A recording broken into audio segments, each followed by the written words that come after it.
here we Adam here! Alright. Welcome, guys, to another episode of Tales of Middle-earth. As you know, I'm your channel host, Adam, and again with me today I have... Co-hosting Mike. Co-hosting Mike. Are you saying that you're going to volunteer your services to help film some battle reports, Mike? Depends what those voluntary services are. You need a camera. You need a place to film. I don't have a camera. I would if I did. Yeah, you totally should someday. Because you're here all the time. One day. One day in the near future. Yes. Yes. But we are back with our Whispers in the North narrative campaign. And again, we have another match with the Wandering Host of Thranduil's Halls, led by Aaron Deere. So today's match, if you've continued watching the narrative, they've been venturing north from Rivendell, and so today the Wandering Hosts have been led astray. They have been manipulated by foul arts and have been spread through the land. Yes, spirits. And so we have the Wandering Host up against a couple of Barrow Wights, some Spectres, and Wargs. And the Barrow Wights are trying to reap and pick apart the Wandering Host one by one, or a small group at a time. And so we're basically using two different scenarios today, combining them together. So we're sort of doing infiltrate and assassinate for the objectives. So the whole point is Mike being the attacker. He wants to kill the leaders that I have in the center of the board. So I have two leaders, and basically half of my troops in the center of the board, and the other half are randomly coming on the wall being deployed round one. And so for that, what we're using is a modified deployment list or chart from the Secure the Area scenario. So on a 1, I say it's modified because on a 1, Mike gets to choose where I deploy them and what side. Then we just follow everything else as it's written. So on a 2, the battlefield on the western board edge, or they're deployed within 6 inches of the western board edge. 3 is the eastern board edge. 4 is the south. 5 is the north, and then 6, I pick the board edge that they are being deployed within 6 inches of the edge. Mike, though, also has wargs on his side that are coming in. So those guys are coming in randomly using that chart as it is written in Secure the Area. So how my battle company will win is if I get Mike down to 50%, or broken, basically, and he has to kill my two leaders in the center of the board for a win for him. So I will show you the board, show you the armies, and deployment next.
With the first half of my battle company, the Wandering Host, and so we randomly determined the two heroes by rolling that would start in the center. So we have Idril over here.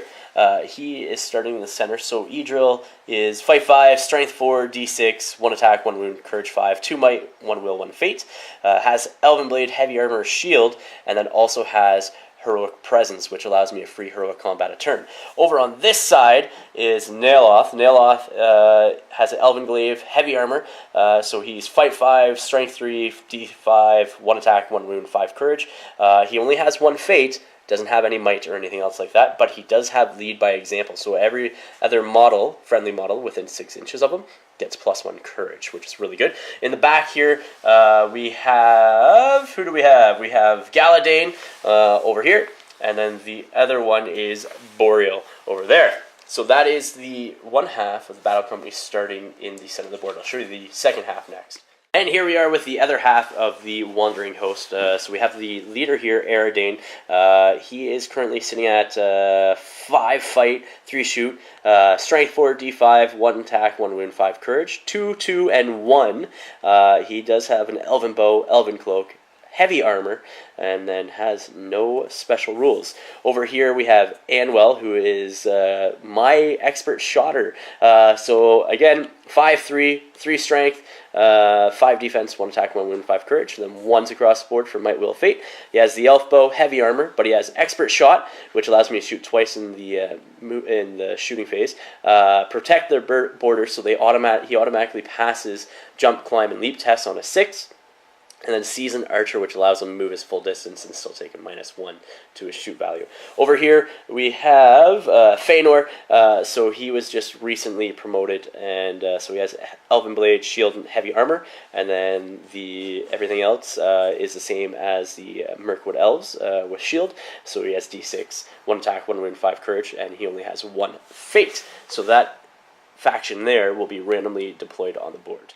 Over here we have 1 Barrow White from Mike and 1 Spectre on top of the I guess it would be Barrow. Yeah. And then on this side we have another Barrow White and Spectre. And then I forgot to mention at the beginning, these hills where these guys are starting, they actually, if you're within 6 inches of the footprint of the hill, they have the chill aura that you can find in the Battle Company's book, so -1 to your courage.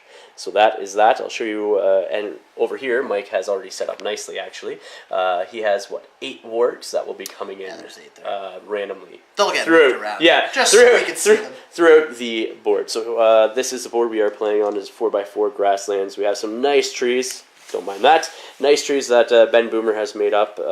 So it's sort of like a forested, populated area over on the side, and going into a rocky area over on that side with the 2 barrows, like so. So we'll come back with deployment, and I'll show you that next.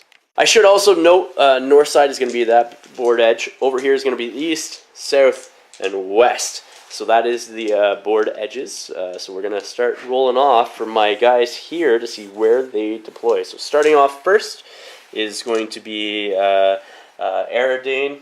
Arandir, sorry. Aradane is the ranger that is with Will's warband. So let's see what I roll for him for deployment. So 4. So he's going to be setting up on the south board edge. So over here on this side.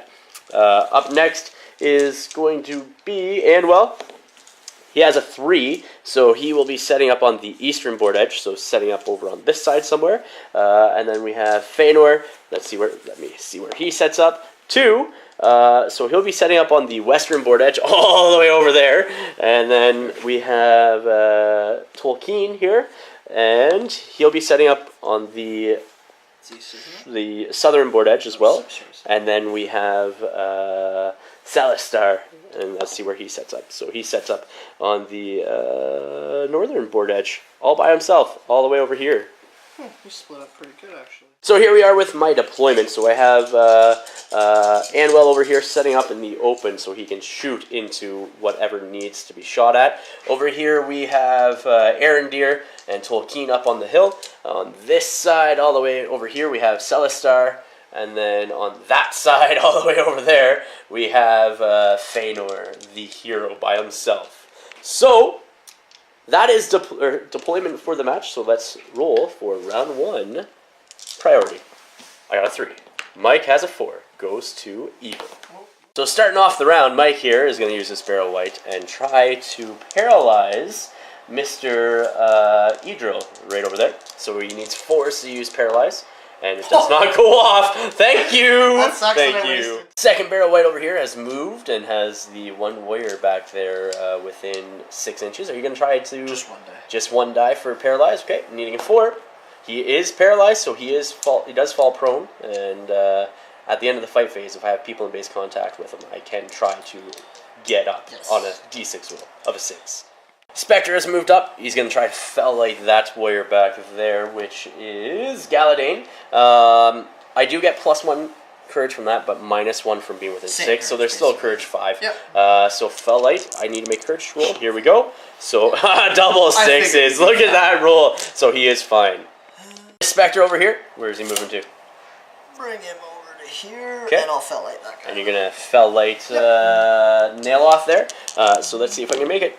And he does with an 8. I figured he'd be. So, and you're gonna end your movement right there like so. I think that was 6. Awesome. Should have been. So Oh, it we'll- might be 1 more. We'll come back with my movement. Then at the end of the first round, we'll start rolling for the wargs to see if they come on. Over here, Idril is gonna try to charge into that specter. So I need to make a courage test. And he fails it with a roll of a 4. I was not expecting that. That is not good. I do have will I could pass, but Yeah, I'm gonna save it for when I try to Well, they try to if that guy's paralyze me. coming So still, right. so that is that. We are at the end of the movement phase. So Mike, you have 8 wargs. I'm just gonna You're just gonna roll all the dice together, see what ones come on and where. So you have 1 guy that does not come on, 2 where you can choose where you want, and then we got 2 on the. Let me double check. So here we are with Mike and his deployment of his wargs at the end of round 1. So 1 did not show up, but the other 7 did. So he had 2 6s that he put over here by Anwell to hopefully stop his shooting because he is a fairly good shot. 1 just kept on charging up because he did roll a 3 as well, which is the eastern board edge, so the board edge over here. Over on the northern board edge, he had 2 2s. Or no, 2 5s, sorry. So those are the 2. And then the 2s are the western over there. So that is what the board looks like at the end of movement phase. We will come back with shooting next. Starting off the shooting phase with Anwell. He's going to do shots into the wargs that are closest to him. He did not move, so I need 3s. So they both hit. Nice. I need 5s here. I'm needing 5s. Come on. There's 1 5, so we'll just take off this guy. That guy's dead. Dead warg! And Anwell gets an experience point. Over here, Tolkien is going to shoot down into the warg here. So he hasn't moved, so he needs 3s. I do hit. I do need a 5 to take that guy out, though. It's a 3. And he has no might to modify that. So there's no other shooting this phase, so we are going to go into the fight phase, and the only reason why we have a fight phase is because I have the warrior that is paralyzed down there. So these 2 dice rolls are going to be the warriors trying to get themselves up, and then I do have Nailoth over there as well. Nailoth doesn't actually have any might, so it doesn't really matter if I roll with him separately. So, here we go, needing a 6. And nothing, so that guy is still paralyzed. I thought you were going to... Alright, going in next round 2 priority, here we go. I got a 1. Mike gets the 6 with the white hand. It's going to force me to probably do some heroic actions. I would expect you'd probably do it. I'm going to call 2 heroic actions this turn.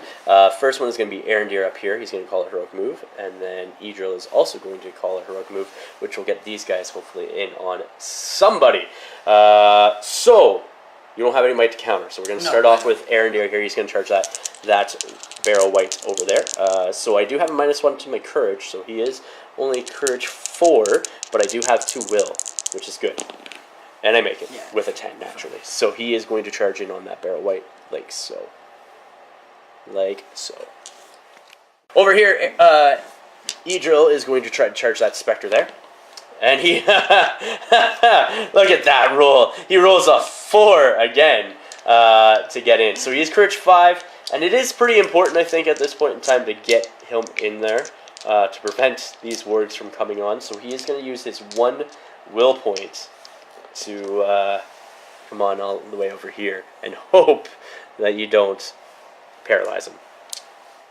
Nailoth over here, the hero, is going to also try to charge that specter. And he does. End up my heroics, I have Nailoth who charged the specter with Idril after the heroic move there. This guy stays stationary in base contact with his buddy, and then Arendir charged that barrel white, and that specter is still left to do something. We'll see what happens. So Mike is moving the specter into Arendir here. He is going to try to do Fell Light on, I believe that is Boreal? Or is that... either way, on this guy here. It is Boreal. And so he does make it, though. So he's good. Yep. Over here, the barrel white is going to attempt to cast Paralyze. I was like, what is it called? Paralyze on Idril over here. Idril does still have 1 might left, so I can might the roll. Actually, he has no will, so I can't. So if you get a 4, you get it. Oh, it goes off with a 6. Alright, so he is paralyzed. So over here, Tolkien's going to do a climb test going down. So falls prone. So he takes strength 3 hits. Oh, man. If you want to roll the, you need 5s to wound him. Might as well. Let's see what happens. Nothing. Oh, man. Thank goodness. Thank goodness. Tolkien makes it. Going right into the combat phase, we do have a whole bunch of combats. So we're going to start. Mike wants to start off with that barrow white. So I do have Arendir. He is a ranger, a Mirkwood ranger. So I do get the knife fighting ability, which gives me an extra d6 roll. My so fight's already lower, so I'll faint. So you're going to faint. I'm going to hopefully get a 6 here. I get a 5. Let's see what you get. Yeah, I can might. I do have 1 point left. But I do not need to. What's the defense of the Spectre? Oh, Spectre's only 5, I think. Yeah, 5 defense and it's 7 on a barrel weight, right? Yeah, and he's strength 4. So I'm gonna prioritize the Spectre first. So the first one, nothing. Second one, it's a 6, so the Spectre is laying, and barrel weight does get pushed back. Second barrel weight, you automatically win that fight. You do. I have only strength 3, I think. 2. Strength 2, actually. And I have 2 days. You have, yeah, because I'm considered trapped. Yeah. And so, Idril is defense 6, so you need 6s. So, nothing. I figured you'd be fine. Spectre up next. Nailoth is going to fight regularly. So he gets a 2. You get a 2. I take it. I need 5s. And there's a 6. Nice. Kill the Spectre. Feanor all the way over here is up against 2, so he's going to shield. So, I get a 6, and I take it, push it back. Star over here is going to fight regularly. Let's see what I get. Get a 5. You get a 4. No. I'm just going to go on that ward there. And he is dead. Last fight of this round, last fight of this round. I have 1 die versus your 2, so let's see. I got 1 die. Anwell, come on, Anwell. I got a 4. You got a 4. You got a 6. I can't even mite it to come back, so it gets pushed back. I still need 6. You still need 5s. Oh, 5s. Yes. And nothing. 1 and a 3. Over here, let's see if Boreal stands up, and we have support from Galadane. Yep. So I need a 6 on one of these dice. So nothing. And then I got to see if he stands up as well from Paralyzed. So Idril needs a 6. So 1, so nothing. See what, that's what... End of the round, this is what the board looks like. Anwell's not doing well over there. Celestar has taken out 1, and the Spectres are gone from the center, and he has survived over on the far side. Priority, next turn. I got a 5. You're good. To your 3, goes to me. Joaquin over here is standing up and is going to do climb test to go down. Hopefully not rolling another one, so he is just down to the next level. He's on the center level. He's not actually on the bottom, but there's not enough space. Anwell's going to charge both these guys over here, like so. Celestar charged into that Wild Vorg. Nailoth is going to try to charge the Barrow White. And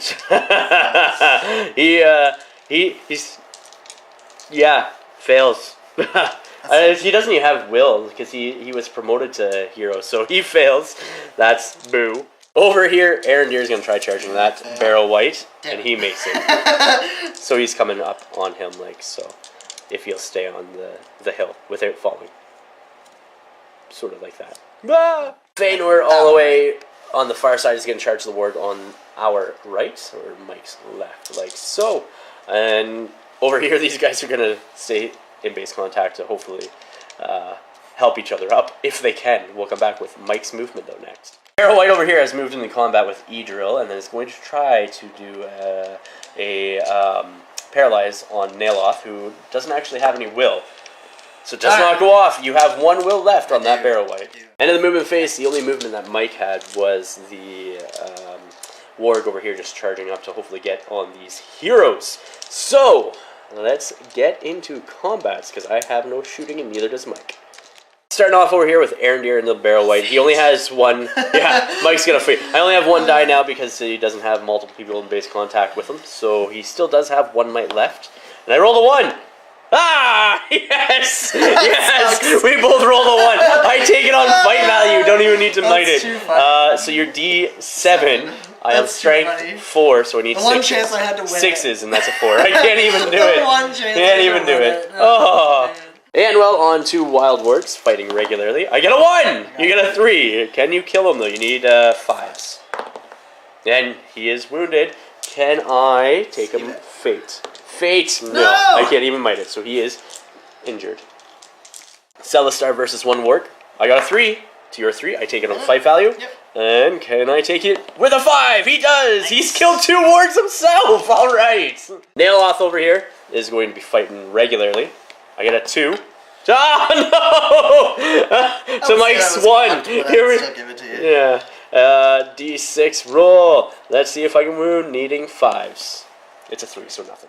I have one more combat over here. You automatically win and get pushed back, but you need 6s to win them. Yep. Nothing. Alright, paralyzed recovery on that guy. So let's see. No. Oh, no. And then Idril over here. No! That's not good. Going into next round priority. Here we go. I got a 4. Mike gets a 1. Goes to me. The 1s! They're coming out. Arendir over here is charging into the barrel white. And he does. With flying colors. Yes, so he charges in there. Nailoth over here is going to try to charge the other barrel white. And he is in. He is in. End of the movement phase, this is what it looks like. The 2 warriors over here charged up. Tolkien moved half to get onto that hill so he can hopefully shoot.